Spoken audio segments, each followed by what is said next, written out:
I actually thought I did something wrong there. Okay, let's get one more. You don't think anything else will allow.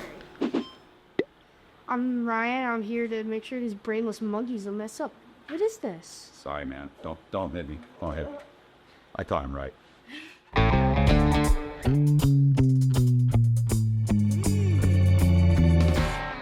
Hi, I'm Anthony from Volt+Steel. I'm here with Revolt Systems. Eddie.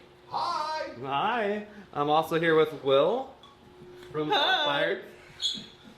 And we're also here with Ryan. Hi! There we go. There we go. So we are on the last mile of this build, this 1958 Corvette, by the way. Thank you. Yeah, no problem. Gotcha. It's been about a year and a half in the making, and I've partnered with Revolt and the rest of this crew here to try to get this thing over the line as we're going towards SEMA 2025. So just a real quick couple updates on this thing. We'll talk about the body, some of the actual components within the vehicle, and then wrap up with what's left for us to close out. So just a few things that we did to this body in particular that I want to point out. We just deleted some of the chrome on it. The 1958 Vet had a ton of chrome on it. So in this case, we got rid of the chrome grille. That was done by ABS, Fabrication and Motorsports, which is where the car is right now. We also added in some custom grille inserts here. Really clean work here. That was done by Alan Crew. And there's just tons and tons of fabrication on this car. I think a few things to point out is that you can repower a vehicle without doing a ton of fabrication. You can also choose to do a lot of fabrication should you be doing a large custom restoration, which is kind of where this vehicle itself is going. So this vehicle leverages the Revolt Systems crate motor, which I found about 2 years ago. And then from that point, needed to figure out how do we make it fit. I think if you look at this actual motor itself, it's really big, and the car itself is really small. And we needed to fit 16 Tesla modules in the car in addition to the motor itself. Not to mention we also had to fit a couple coolers that we stuffed up front, 12 volt power, and a bunch of other system controls. So maybe we can walk around here. We'll skip past the interior because the interior itself is not done yet. We will be sending this to Ron Mangus to get the interior finished off. No pressure on all of us right now as we're wrapping up a lot of this high voltage and low voltage wiring to turn it on. It's a really exciting day because we did actually power up the vehicle for the first time today, and the good news is we're getting signals, which is exactly what we needed. So we are now officially programming the VCU 275 on Anthony Valentino's beautiful Corvette. So we got everything up and running. All the 12 volt is in, all the systems are communicating with each other. And it's our first firmware flash. So we got our comms going there. So far so good. It's like I've done this once or twice. I'm probably jinxing myself right now, but Hang in there while I'm counting on you. today's a big programming day. We will be powering up in the high voltage pretty soon here, and hopefully be turning this thing right here. That's our aim for today. But here's something exciting that you have not seen in other parts of the videos because we've largely been just showing components, okay? So let's take a look at the actual body itself and the finished product. We don't have the hood on it today, but you can get here a really quick glimpse. I'm gonna shut this gently so I don't end up messing up the paint. So we have a paint pattern here that was inspired with the 1960s Le Mans race vehicles that were entered. So there was 3 of them that were entered, 1, 2, and 3. One of them finished. You can read up on the backstory of that. It's a pretty fun story on how they actually got that across the line. But that did inspire this vehicle itself and the name Project Zero. So effectively kind of the car that wasn't back then but is becoming today. And then, in this case, becoming electric. And back here is where you see the rest of the power, and as well as the rest of the vehicle controls themselves, which are hidden back behind the battery box here. Some components that we incorporated in the battery box to also make it safe for us to work on that are important for you if you're considering building anything like this. Rincon battery switches are kind of nice to have.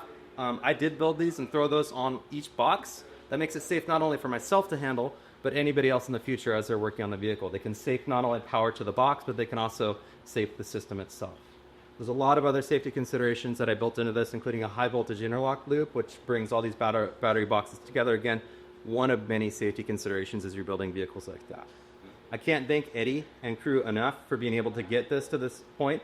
It's been a really long journey for myself, and Eddie, thank you for coming along for the ride, and also throwing in Will and the rest of the crew to get this over the line. I mean, Ryan. And Ryan, oh yeah, and I think it's also important to mention, I think you got that on another video, Ryan helped assemble the motor. So Ryan, we're all counting on you today, especially as we turn this on. I'm so call you. So we're working on this beautiful 58 Vet, as I've been corrected a few times. I don't really know my cars. Don't tell anybody. But what we're doing today is basically set up all the AEM systems. So the VCU, all the BMS systems, the charging, the DC to DC. So basically everything that is running. Oh, fake Scots. You rough it. That's why I don't forget it's a 58 Corvette. Chevys. I'm a Ford guy. I'm gonna get slaughtered here in a second. Still, the years are still the same, whether it's Ford or Chevy. I guess so. Yeah. Ford Corvette. How about that? So basically, we're doing all the CAN bus right now, making sure everything's working. We just flashed the VCU on this car. That's a VC 275 by AEM. So now we got the brand new firmware in it. It is now powered up and working. Wool's working on some other stuff right now to get the combined charging unit up and going as well, so we get high voltage through the car. So every one of these modules we're going to be kind of putting together, and I'll be monitoring that here on my screen to make sure that it's communicating properly. All the CAN bus signals are going back and forth. And then what we're going to do after we get the entire network up and running is we're going to be programming each one of these modules to make sure it is doing and performing its tasks as it needs to communicate and put everything together. So we got battery management systems, we got thermal systems, we have pumps, we have fans, we have charging. All this needs to be integrated together, and that's kind of my task for today, to make sure all that stuff works. Hey, I'm Will with Buckwired, and my task today, while Eddie is doing some programming and Volt+Steel over there is doing some labeling, I'm putting together the PDU, the contactor box that actually is from Revolt Systems. That I think we're partnering up on that, right? You designed it? Yeah, whoever designed and put that thing together didn't know what the heck they were doing. Wired. So I'm just getting all the pre-charge, negative contactor, high voltage contactors, all their controlling coil drivers wired up, so that we can actually start the sequence of negative click over, pre-charge, power up, and make sure that his programming is good to go. So real quick, just want to introduce Al from ABS Motorsports. Al worked with me for the last year and a half on this. Yeah, it's about a year and a half. So this project started off with getting the Revolt Systems motor. How do we mount it is really kind of the phone call. It ended up fast forwarding to today, where we're entering a SEMA build and battle of the builders, which is a really exciting moment for all of us to be able to get to this point. Absolutely. I think it's a chance to not only celebrate all the hard work that your team has done and everybody here has done, but also just the art of the possible with a vehicle and repowering a vehicle. Because in the end of the day, we all want to go fast, and we know this is a pretty fast motor inside of this car. Let's go, Rip. Yeah, I think so. I think so. And so, you want to walk us through some of the custom features that you like on the car and that you want to highlight? Yeah, I love the roll cage in the car, and it's a dual purpose. It's a roll cage, and it also holds what I call the mid deck. So I was named it. And we've been changing the numbers in and around, so we'll go with mid. Mid's good. I just always say the mid pack. You got the rear batteries, the mid, and the front. It's a 4-pack, not a 6-pack, right? It is a 4-pack. It is a 4-pack. Yeah. We'll give a better workout. I also love the center console. These cars are known for the standard waterfall glove box, and they also have a front waterfall like heater control area, and that's well known on Corvettes. This one's got this custom center console. It's got the iPad, a push button gear selector, vintage air, cup holders, and nav screen. That's gonna really look sweet with the cherry roll done. Yep. So what you also can see is all the cool panels that Brad made for the bottom of the dash in the fluster. Yeah, It really brings the interior in the 21st century. Well, and there's a lot of the other panels that we added to the vehicle as well. But again, back to not only just kind of safely containing things, but also keeping like water and such out of the compartments where the battery are. So a lot of this vehicle hides a lot of the battery cables itself. So high voltage is well protected. It's away from all the passengers. The battery boxes themselves are nice and sealed up. So should it encounter water, hopefully it doesn't. They'll be pretty much made safe and clear. I think the other thing is a couple really other big highlights to point out here. This is a 4-pack. So I mean, when you look at the size of this box here, I'll kind of put my arm to it. It's about that big, right? So it's a lot to cram in there. But the crazy part is here that I didn't move my finger. So we've got 6 modules shoved way down here. Now it's way down at the bottom. So if you want to think about it from that perspective, we've got that much extra height here. This is a massive box that we've managed to fit in the back here. is nothing short of artistry in terms of Al and crew being able to fit it in. This started off with a 3D design and model to try to make it fit, and it did. It did fit actually in the model. Then we did I created some mock-up boxes to drop them in. Those fit too. But then when we actually start putting the car together and start putting the actual metal to the vehicle itself, that's when we suddenly find out subtleties change, whether it's like little pieces of molding that we may not have accounted for and such. And again, because a lot of these cars are so old, there's subtle differences in almost every single car that was even made back at that time. We're definitely at an exciting turning point here. We're getting it all assembled, and what do we got? About a week left till we're going to ship this off. And we did a church, you can ask. Yeah. So, big day for us. Yeah. Get close.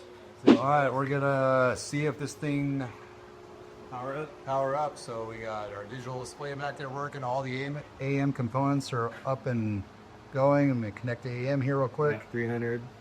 You got factory 42. There we go. There we go. All right, so about 342 volts. So that's Brakes all. on. Brakes on. All right, let's make sure we can see all our comms monitors here real quick. All right, so everything checks out. We got communication to the fan bus. We're going to, oh, there we go, everything lit up. So we have all our batteries. Battery groups check out. They were all clean. Did you add all these channels? Yeah, I was troubleshooting some of the channels. I was going like, the lowest cell group in the pack and then the highest. I just wanted to make sure I was on like this That's a new screen. Yeah. So let's do little this. bit obsessed. Let's hit the D button on there and see what happens. Got the. The wheels are both. The wheels are moving officially for the first time. This is one of the most like awesome parts of the build, man. Right on. Dude. We did it. Yeah, we did it. So this is a big day to get the wheels spinning for the first time. That is just awesome. That's awesome. Dude, hey, the policy's working. Big deal. This is awesome. Thanks, all right, Eddie. good day. All right, let's go do some burnouts. Next up. Yep. So we've got about a month left until we get ourselves a SEMA. It's really exciting. You're going to see a lot more of the vehicle come together. We're going to get some doors thrown onto it, get the rest of the roll cage assembled, which will protect the battery boxes, the hood onto it, some custom wheels, which will look really awesome. And yeah, we'll be getting this vehicle over the line. So thank you.